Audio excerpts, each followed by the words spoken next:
Admission open.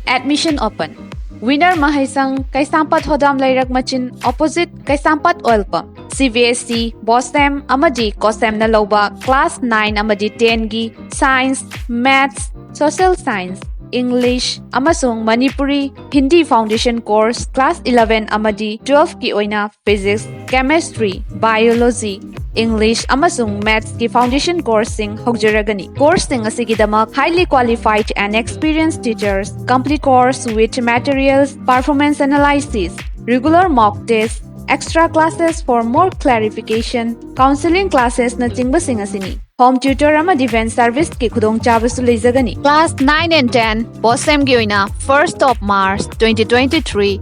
Class 9 and 10 Cbse gi oina 3rd April 2023 amadi Class 11 and 12 Cbse amasung COSEM gi oina 10th April 2023 dagi class sing asi hogjaragani. Class hobagi timing 4 p.m. to 7 p.m. Course sing asi gidamak fees pithokpa matamda anirak thongna installment tawbagi khudong chaba pizari. Akupa marol gidamak winner Maheisang 8119809352 number asida contact tawbiu. Akaknaba Sydney athuba matamda khudong chaba sing asi lobiho.